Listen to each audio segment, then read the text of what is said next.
Hi guys, welcome back to PC Error Detective.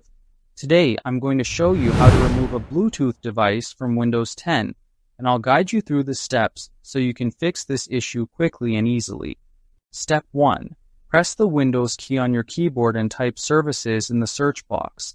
Then click on Services from the search results. This will open a list of all the background services running on your computer, which are essential for managing devices and connections. Step 2. In the Services window, scroll down to locate Device Association Service, then right-click on it and choose Restart. Restarting this service refreshes the connection between your computer and Bluetooth devices, which can solve problems when a device won't remove. Step 3. After restarting the service, try to remove your Bluetooth device again. This should allow Windows to properly disconnect and remove the device, resolving any issues you were experiencing. Thanks for watching, and don't forget to subscribe to PC Error Detective for more helpful tutorials.